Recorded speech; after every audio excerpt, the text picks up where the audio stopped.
Bom dia, meus amados, a graça e a paz do Senhor. Eu sou o pastor Rômulo Pereira, da Igreja Batista Palavra da Graça, e hoje nós vamos estudar os Atos dos Apóstolos, capítulo 10, versos 23 e 24, que dizem: Pedro os convidou a entrar e os hospedou. No dia seguinte, Pedro partiu com eles e alguns dos irmãos de Jope o acompanharam. No outro dia chegaram a Cesareia. Cornélio os esperava com seus parentes e amigos mais íntimos que tinha convidado. Bom, meus amados, estamos vendo aqui o que aconteceu. Após a visão de Cornélio, após a visão de Pedro, após o Espírito Santo tocar no coração do apóstolo Pedro, então ele hospeda os mensageiros que o centurião Cornélio havia enviado, os hospeda. E depois parte para a casa de Cornélio, em Cesareia, para levar a mensagem do Evangelho aos gentios. Lembrando que esse é um acontecimento assim, de grande magnitude, onde pela primeira vez o Evangelho ia ser pregado aos gentios por meio dos apóstolos. Bom, a primeira coisa nós vemos aqui que Pedro recebeu aqueles emissários, gentios também, e os hospedou. Isso já foi um excelente sinal, que Pedro já estava começando a compreender, porque, em geral, um judeu não receberia um gentio em sua casa, não hospedaria, não comeria junto. Isso seria se contaminar, se tornar impuro. De novo, um exemplo para nós de como a gente trata pessoas, né? Sermos hospitaleiros. A pessoa pode ter um passado, um background, ou uma religião diferente, ou nem ter religião, mas você a hospeda, você a recebe, você a trata bem. Temos que ser assim. Se nós queremos dar testemunho de Cristo ao mundo, nós precisamos ser assim. Então, o apóstolo Pedro parte para Cesareia Marítima, é uma cidade que foi construída por Herodes o Grande em homenagem a César, por isso é chamada de Cesareia. Era uma cidade eminentemente pagã, apesar de estar no território de Israel, foi construída para os dominadores romanos. Então ali havia o governante, a corte, os procuradores romanos, enfim, soldados romanos. Era uma cidade foi construída para os romanos e quem vivia lá, em sua maioria, era romanos, apesar de, claro, haver muitos judeus também. Então, a própria ida a Cesareia já era um disparate, digamos assim. Um judeu não evitava essa cidade de todos os meios e modos, porque era uma cidade pagã, com cultos pagãos, e onde havia muitas orgias, muito do que se praticava nas cortes romanas. E por isso um judeu de respeito, digamos assim, não ia até lá. E se não vai até lá, como que a mensagem vai chegar àqueles que mais carecem dela? Esse que é o grande ponto, né? As pessoas evitam, entre aspas, os impuros, mas a mensagem não é justamente para alcançar a esses? Esses não são os que mais necessitam? Não são os doentes, como Jesus disse? O médico tem que ir até os doentes. Ele veio para salvar o que estava perdido. Bom, o apóstolo Pedro então parte para essa cidade, que já foi de novo, hospedou e ainda partiu para uma cidade pagã. Tudo isso graças à visão que ele teve, que Deus foi tocando no coração dele para se abrir. Antes de cobrar que o outro se abra, primeiro a gente tem que se abrir. Porque a gente não pode cobrar do outro algo que a gente não faz. E a pessoa não se abre se ela vê que nós estamos fechados. Por que é ela que tem que se abrir e a gente fechado? Então a gente tem que ter respeito pela opinião da pessoa, respeito pela vida da pessoa, ouvi-la, mesmo quando ela tem crenças diferentes, você respeita, você trata bem, você a ouve. Você não quer ser ouvido? Então você também ouve. É uma questão de educação, de respeito humano. Então quando você se abre, aí as pessoas também se abrem. Mas se você se fecha, as pessoas se fecham. Se você briga e entra em contenda, as pessoas brigam e entram em contenda. É uma psicologia básica. Se você atacar, as pessoas vão se defender e atacar de volta. Então no Evangelho não é assim. A gente não responde o mal com o mal, mas sempre a gente vence o mal com o bem. Bom, eles partiram, o apóstolo Pedro partiu, levou alguns irmãos com ele. Nesse texto não diz, alguns versos adiante nos é informado que foram 6 irmãos com o apóstolo Pedro. Isso era essencial para o que viria a acontecer, porque o máximo de testemunhas era necessário para confirmar algo tão grande como isso que nós estamos comentando, que para nós parece banal. Claro que o evangelho tem que ser pregado a toda criatura, tem que ser pregado aos gentios, tem que ser alcançado os povos e as nações. O próprio Jesus já havia dito isso. Mas para um judeu, irmão, isso aqui foi uma mudança assim ultra radical. Assim, foi virar o mundo de cabeça para baixo, foi mudar leis e costumes e tradições de séculos. Então isso é uma coisa muito complicada e por isso Deus teve todo esse trabalhar com o apóstolo Pedro e demais apóstolos. Então foram 6 pessoas para testemunhar o que viria a acontecer e nós vamos chegar lá. Chegando lá, o apóstolo Pedro foi recebido por Cornélio e Cornélio havia chamado parentes e amigos íntimos. Então havia ali um número até razoável de pessoas. Alguns versos adiante a gente vai ver que eram muitas pessoas. Então veja primeiro o coração de Cornélio, né? Ele chamou pessoas para ouvir. Ele queria que aquela mensagem, aquela palavra de Deus não ficasse apenas com ele. E assim deve ser o nosso coração, né, queridos? Nós precisamos divulgar, porque na mídia, os grandes e poderosos aí, que são muitas vezes lobos em pele de cordeiro, eles têm a mídia, eles têm riqueza, eles têm poder e divulgam um falso evangelho que escandaliza as pessoas de fora, que gera até ojeriza. As pessoas não querem mais saber de Deus, de igreja, de Jesus. Por quê? Porque o que eles veem na TV é exploração, é mentira, é uma coisa quase patética, de ludibriação, de engano. E eles têm dó, inclusive, dó das pessoas que estão sendo exploradas, estão sendo maltratadas, estão sendo escravizadas. Então, eles nem sonham em participar de uma coisa dessa, porque é isso que eles estão vendo. E a gente é também parte disso, a gente também é responsável por isso. A gente precisa divulgar o que é verdadeiro. Porque os lobos têm apoiadores, têm dinheiro, têm divulgação. E por que os verdadeiros não? A gente tem que se cobrar, queridos.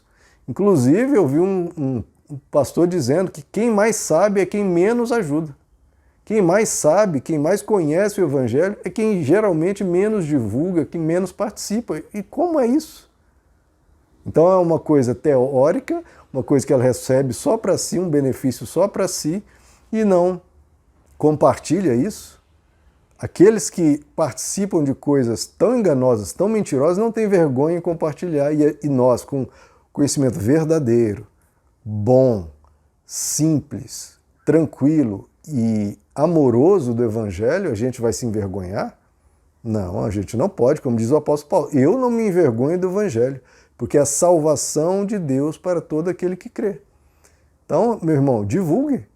E com aqueles amigos, parentes, amigos íntimos, como diz aqui, parentes, deixe aí o seu joinha, o seu like aí no vídeo, porque, como já expliquei, o vídeo que recebe likes, o YouTube entende, esse vídeo é bom, então eu vou divulgar nas pesquisas, naquele painel de vídeos sugeridos.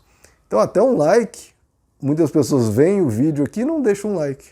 Se você não gostar, tudo bem, mas por favor, deixe o seu like, que isso também ajuda à divulgação da palavra. Bom, eles estavam ali para receber o apóstolo Pedro e veja só, estavam com uma atitude, eles o aguardavam, o esperavam, estavam ansiosos, estavam prontos para ouvir. Isso é uma coisa que nós precisamos ter, né? Você sempre está pronto para ouvir, você sempre está desejoso de ouvir, interessado em ouvir. Que muitos cristãos hoje em dia vão talvez mais pela rotina, ou vão no embalo, ou vão por obrigação religiosa, mas não tem aquela fome e sede do Evangelho, aquele desejo ardente por mais de Deus, aquele regozijo de estar na presença dele, de ouvir a palavra de Deus, de ouvir os conselhos dos oráculos divinos, saber como a eternidade pensa, como os seres celestiais celebram diante de Deus e nós participarmos dessa celebração. Irmãos, a gente tem que, assim, celebrar grandemente, nós temos que nos confraternizar, nós temos que nos alegrar com a palavra, estar sempre pronto para ouvir. Quando você for ouvir um vídeo, quando você for à sua igreja, olha, vá com o coração escancarado. Eu quero ouvir de Deus, eu quero receber, eu quero crescer, eu quero que Deus fale o que Ele quer falar, não o que eu quero ouvir, mas o que eu preciso ouvir, o que Ele tem a me dizer. E, meu irmão, quando você se submete assim, quando você se coloca assim, Deus, eu estou com tal problema na vida, mas talvez não seja o problema dos outros irmãos, talvez eles precisem ouvir outra coisa, ou eu preciso de uma edificação espiritual, ou de caráter, de virtudes, de comportamento. Então, às vezes eu quero até uma palavra, Senhor, que seja sobre esse meu problema, mas se for uma palavra, que não seja nada sobre o meu problema, que não me ajude a resolver, que não venha a me iluminar em nada a respeito do problema, mas for algo sobre santidade, sobre vida com Deus, sobre o amor, for algo que esteja no seu coração para mim, Senhor, fale que eu estarei sedento. E quando a pessoa se coloca assim, eu vou ouvir o que Deus quer me dizer. Não o que eu quero ouvir, mas o que Ele tem para me dizer. E aí, meu irmão, você ouve, recebe, procura melhorar, mas é aquele problemão. Calma. Eu vou resolver isso aqui, vou melhorar espiritualmente, eu vou crescer nisso aqui que a palavra trouxe para mim. E aí, de repente, você vê a mão de Deus agindo naquele seu problema. Por quê? Porque você fez o que Jesus disse. Buscai em primeiro lugar o reino de Deus e a sua justiça. E as demais coisas serão acrescentadas. Olha como é assim, geralmente as pessoas inverteram isso completamente. Vão à igreja para buscar resposta para os seus problemas, buscar resposta para as demais coisas e deixam o reino de Deus e a sua justiça para lá. Se hoje fosse uma pregação, venham irmãos, hoje tem uma pregação sobre o reino de Deus e a sua justiça, iriam alguns gatos pingados, iriam poucos. Agora, venham irmãos, porque hoje nós vamos ensinar como resolver um problema financeiro ou como resolver um problema no seu casamento. Aí iria um monte. Então veja como inverteram. Isso está estampado na face de uma quantidade, não vou dar uma proporção porque eu não sei, mas uma quantidade imensa de cristãos. Como inverteram? Você tem que buscar em primeiro lugar o reino de Deus e a sua justiça. Se a pregação da sua igreja esse fim de semana, ou que o vídeo for sobre o reino de Deus e a sua justiça, meu irmão, celebre, comemore, pule, solte fogos de artifício. Porque é isso que Jesus nos ensinou e nos mandou pregar. E quando é pregado isso, e você ouve, porque olha só, são duas partes. Tem que ser pregado isso, o apóstolo Pedro que com certeza vai pregar isso, e o outro lado tem que estar ansioso para receber isso, como nós estamos vendo que Cornélio, seus parentes e amigos íntimos estavam. Então, quando as duas partes fazem o que Jesus ordenou, pregue o reino de Deus e a sua justiça, em primeiríssimo lugar, em primeiro lugar, não é segundo lugar, não adianta.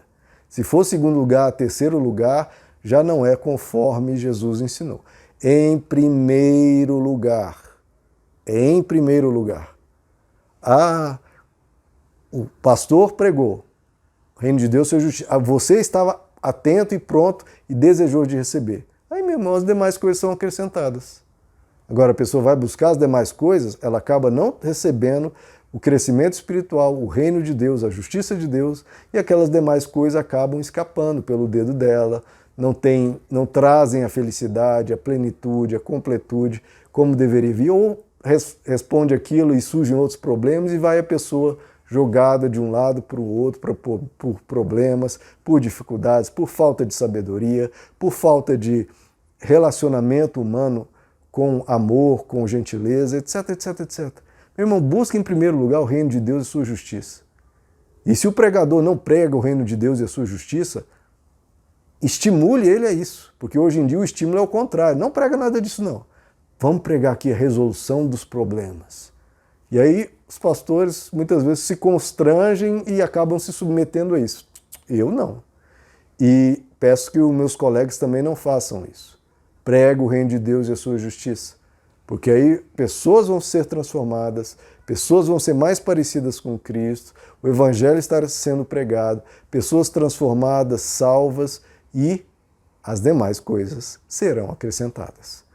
Em primeiro lugar, mesmo, seja como Cornélio, seja como o apóstolo Pedro, buscar o reino de Deus e a sua justiça, com fome e sede, desejo ardente, prontos para ouvir. Por isso que Jesus tanto dizia, e as pessoas com coração duro e mente fechada, e Jesus dizia, olha, quem tem ouvidos para ouvir, ouça, ouça.